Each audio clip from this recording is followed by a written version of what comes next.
मौद्रिक नीति एवं मौद्रिक नीति समिति मुद्रा आपूर्ति के प्रबंधन से, मौद्रिक नीति से ऐसे मुद्रा आपूर्ति के प्रबंधन से ताकि स्थायित्व के साथ आर्थिक विकास को प्राप्त किया जाए। 3 प्रकार है: निर्यात केंद्रित, विकास आधारित और मुद्रा आधारित। निर्यात केंद्रित में निर्यात सुगमता को केंद्रित रखते हुए मुद्रा आपूर्ति के प्रचलन मतलब आपूर्ति के प्रबंध किए जाते हैं, जैसे चीन की है। विकास आधारित समावेशिता एवं विकास को केंद्रित करते हुए मुद्रास्फीति आधारित मूल्य स्थिरता को आधार बनाते हुए भारत में इसी का प्रचलन है। एक वर्गीकरण स्वभाव के आधार पर भी होता है, विस्तारवादी या एक्सपेंशन, संकुचनवादी। विस्तारवादी एक्सपेंशन में मुद्रास्फीति में तेजी लाने के लिए मुद्रा आपूर्ति को बढ़ाने का प्रयास किया जाता है, इसे चीयर्स मनी या डॉविस मनी कहा जाता है। संकुचनवादी में मुद्रास्फीति घटाने का या मुद्रा आपूर्ति कम करने का प्रयास किया जाता है, इसे हाउकिस या डियर मनी कहा जाता है। डियर मनी मैं नहीं दूंगा, चीयर्स मैं खूब खर्चा करूंगा, डेविस, हाउकिस। मौद्रिक नीति समिति आरबीआई की धारा 45 में संशोधन 6 सदस्यीय एमपीसी का गठन किया गया। भारत सरकार द्वारा निर्धारित होता है तथा मुद्रास्फीति के लक्ष्य को केंद्रित करते हुए मुद्रा आपूर्ति को सुनिश्चित आरबीआई के परामर्श पर निर्धारित होता है। ठीक, आरबीआई के परामर्श पर भारत सरकार द्वारा निर्धारित किया जाता है। अब तुरंत करो 2021 से 26 के मध्य 2 से 6% औसत 4%। 3 सदस्य आरबीआई से संभावित तथा 3 भारत सरकार द्वारा नामित होते हैं, जैसे पदेन गवर्नर, उप गवर्नर, केंद्रीय बोर्ड द्वारा नामित अधिकारी और 3 अन्य। अध्यक्ष, गवर्नर, सदस्य 1 वोट, अध्यक्ष अतिरिक्त कास्टिंग वोट रखता है। कोरम 4 सदस्यों का, 4 बैठक अनिवार्य 1 वर्ष में, 1 वर्ष में 4 बैठक अनिवार्य। 3 तिमाही न्यूनतम सीमा से कम या लगातार 3 तिमाही अधिकतम सीमा से अधिक तो मुद्रास्फीति नियंत्रित नहीं तो विफल मानी जाएगी। लिखित कारण व संभव विकल्प समाधान प्रस्तुत करना होगा। प्रत्येक 6 माह में मुद्रास्फीति के कारण 6 से 18 महीने का मुद्रास्फीति का अनुमान उल्लेखित करते हुए मौद्रिक नीति रिपोर्ट प्रस्तुत करनी होती है।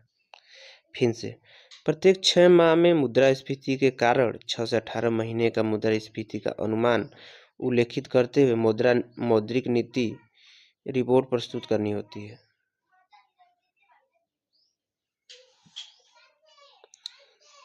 मौद्रिक नीति में उपभोक्ता मूल्य सूचकांक समग्र को आधार बनाया जाता है। मौद्रिक नीति के उपकरण या लिखते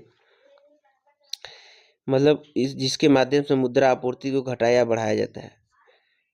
मात्रात्मक उपकरण में है बैंक दर, नगद आरक्षित अनुपात मतलब कैश रिजर्व रेशियो, वैधानिक तरल अनुपात एसएलआर, स्टैट्यूटरी लिक्विड रेशियो, चल निधि समायोजन एलएएफ, रेपो दर, रिवर्स रेपो दर, सीमांत स्थायी सुविधा, बाजार स्तरीकरण प्रयास, खुले बाजार की नीति। और गुणात्मक उपकरण में है प्रायिकता क्षेत्रों को लोन, मार्जिन व्यवस्था, नैतिक दबाव, सीधी कार्रवाई।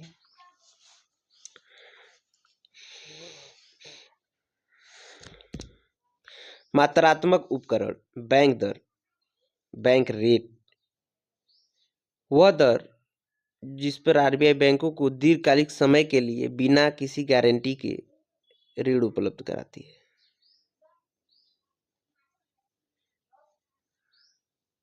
बैंक दर अधिक तो मुद्रा आपूर्ति कम। दूसरा है कि नगद रिजर्व अनुपात सीआरआर, कैश रिजर्व रेशियो, जो बैंकों को अनिवार्य रूप से आरबीआई के पास रखनी होती है। कैश रिजर्व अनुपात हाँ एक वैधानिक अनुपात है जो खुद के पास रखना होता है, मतलब कैश रिजर्व अनुपात सीआरआर जो बैंकों को अनिवार्य रूप से आरबीआई के पास रखनी होती है। इसका आधार होता है एनडीटीएल। अनुबंधन करने पर बैंक दर प्लस 2% की पेनाल्टी लगाई जाती है, इस पर ब्याज नहीं दिया जाता। सीआरआर में ब्याज नहीं दिया जाता। सीआरआर अधिक तो मुद्रा आपूर्ति कम।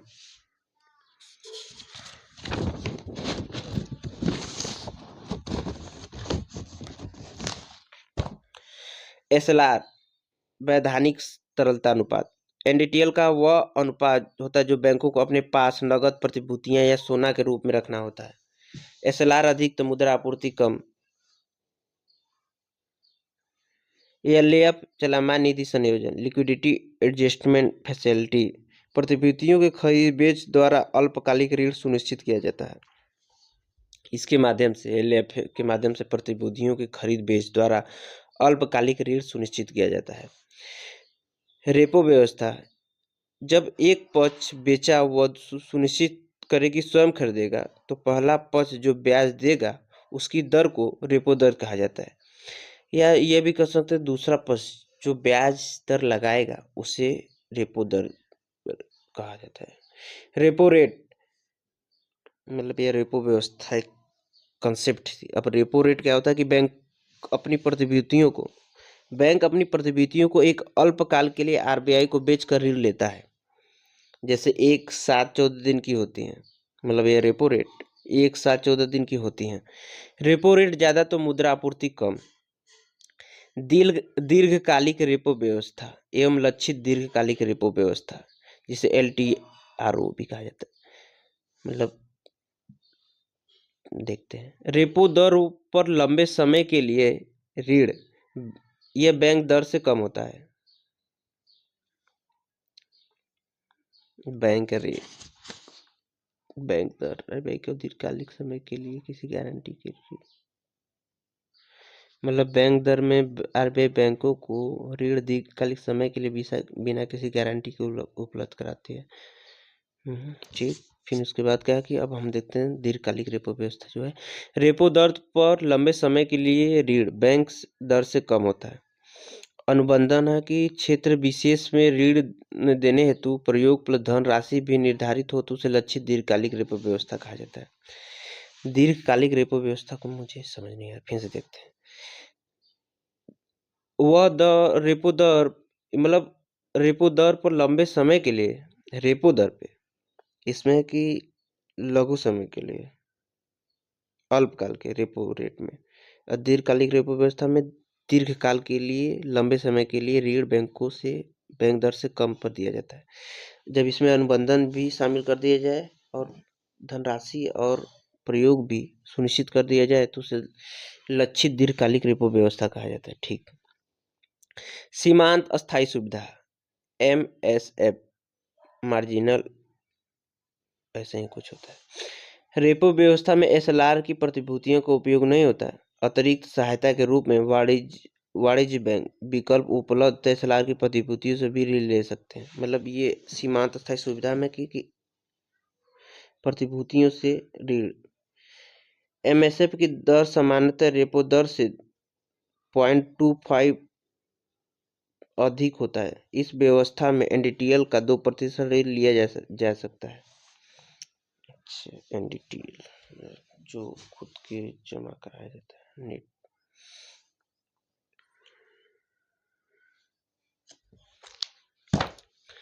रिवर्स रेपो दर, आरबीआई बैंकों से ऋण लेता है, जिस ब्याज दर पर ऋण उपलब्ध हो वह उसे रिवर्स रेपो दर कहा जाता है। मतलब आरबीआई बैंकों से ऋण लेता है, मतलब रिवर्स रेपो दर में आरबीआई बैंकों से ऋण लेता है तथा जिस ब्याज दर पर ऋण उपलब्ध होता है उसे रिवर्स रेपो दर कहा जाता है।